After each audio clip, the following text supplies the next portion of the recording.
se transformó en una empresa donde los trabajadores pasamos a ser clientes, no dueños del sindicato. Y les va bien a ellos, a los trabajadores no. Y están dentro del modelo. Por eso crecieron esta estructura sindical. Y se moría el viejo sindicalismo de toma y traiga, para unos y para otros.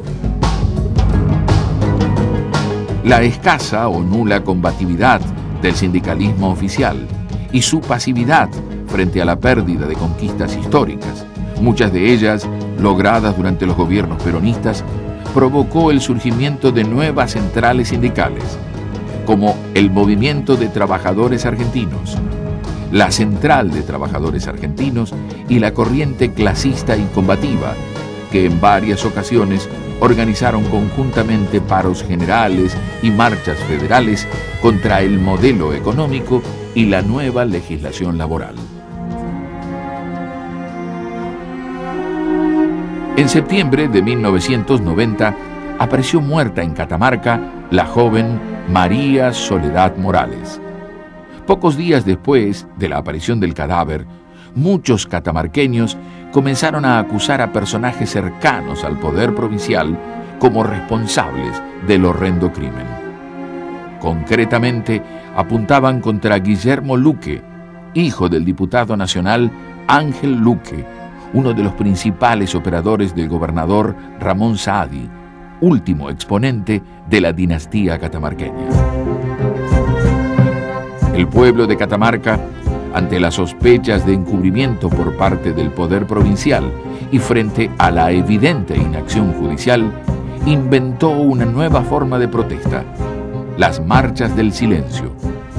Encabezadas por los familiares de María Soledad y por la hermana Marta Peloni, rectora del colegio al que concurría la joven, las marchas se tornaron multitudinarias y significaron el comienzo del fin de la hegemonía de los Saadi en la provincia norteña. El 3 de diciembre de 1990 se produjo el último levantamiento Carapintada. Encabezados por el coronel Mohamed Ali Zeineldin, los rebeldes, que exigían al presidente Menem el cumplimiento de acuerdos preelectorales, llegaron a ocupar el edificio Libertador, pero fueron reducidos en pocas horas. El saldo fue de 13 muertos, centenares de heridos y 334 detenidos. A poco de iniciar su mandato, el presidente Menem comenzó a pronunciar una palabra con profundas connotaciones históricas: reconciliación. Trajo entonces los restos de Rosas desde Inglaterra con la idea de enterrarlos junto a los de Sarmiento. Confundiendo los intereses y sentimientos propios con los generales, dijo que él tenía autoridad moral para perdonar a sus verdugos. Fue así que 25 días después del último alzamiento Carapintada, exactamente el 28 de diciembre de 1990, el Día de los Inocentes, el presidente Menem firmó el decreto de indulto a 277 militares y civiles, que incluía a los excomandantes y a algunos ex líderes guerrilleros. Menem se hacía eco de las demandas de los dueños del poder económico, que no querían ver a sus benefactores tras las rejas, a los que les posibilitaron, con su accionar represivo, hacer los más grandes negocios sin ser molestados. Parecía incoherente que imperara el modelo económico de la dictadura con sus principales responsables fuera de circulación. En el decreto, plagado de frases propias del lenguaje dictatorial, hay algunos párrafos notables. El Poder Ejecutivo Nacional pretende crear las condiciones y el escenario de la reconciliación y el mutuo perdón y de la unión nacional. Se pretendía que las víctimas perdonasen a sus verdugos sin que mediara la más mínima reparación. Esta gente que murió, estos chicos que murieron, eran lo mejor de la juventud argentina, no lo peor. Eran los tipos que tenían ideales, que estaban dispuestos a morir. Y era el proceso que seguimos todos en algún momento. Con más suerte nosotros vivimos en una época en que no implicaba perder la vida eso. Ellos perdieron la vida y hubieran sido la gente que hoy hubiese sido los dirigentes de esta etapa. Y hubieran pensado distinto, seguramente cuando pensaban en su juventud. Como nosotros pensamos distinto cuando pensamos de lo que pensamos en nuestra juventud. Como todos pensamos distinto. De la función pública uno no tiene que atender sus propias odios o rencores o pasiones. Tiene que hacer lo que debe hacer. Y yo creo que la justificación esencial es que Menem consigue que desaparezca del escenario público argentino la amenaza del golpe de Estado. Ni aún hoy, si eso no lo hubiera hecho Menem, hoy no estaríamos en un gobierno civil. Martínez Dios tenía una causa por el secuestro extorsivo de un comerciante a quien para arrebatar un negocio lo metieron preso. Nosotros habíamos conseguido la causa, Lutgen, estuvo detenido 92 días Martínez Dios. La Cámara mantuvo la causa, pero le concedió la excarcelación, y junto con los decretos de todos los militares genocidas, sale el doctor Martínez Dios también indultado. Nosotros cuestionamos desde la Fiscalía que ese indulto era inconstitucional. El indulto es un perdón, es decir, borra la pena, no borra el delito, es un perdón. Esto tiene una raíz, yo le diría, monárquica, frente a la extrema severidad de algunas leyes que daba en la facultad del monarca perdonar.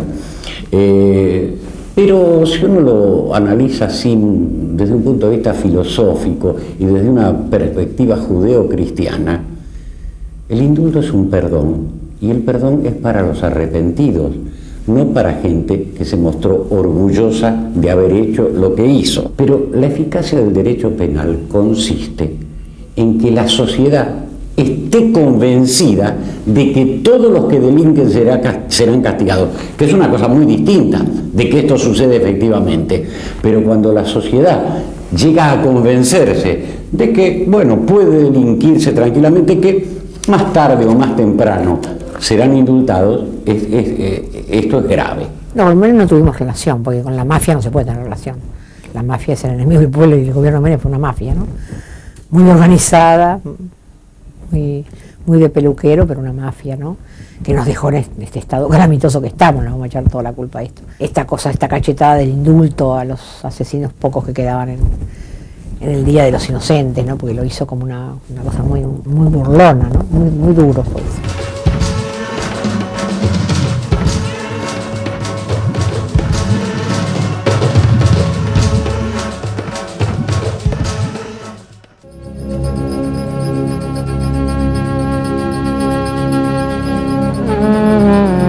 En enero de 1991 estalló el conflicto en el Golfo Pérsico.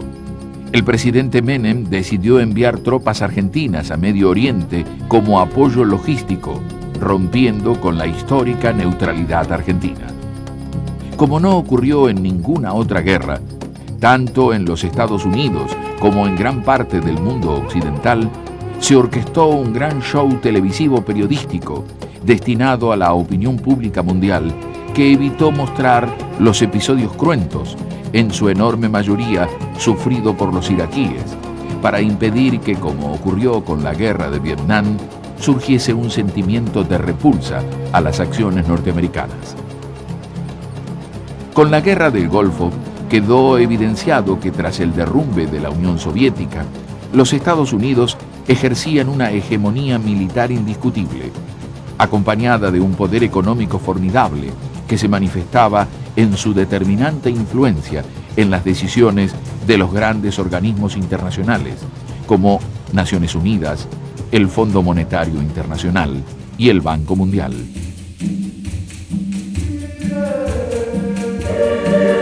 En América Latina, la renovación de los mandatos presidenciales de fines de los 80 estuvo caracterizada por campañas electorales marcadas por críticas a los planes neoliberales de reforma de la sociedad y el Estado, denuncias al crecimiento de la pobreza y fuertes críticas a los intentos de privatización.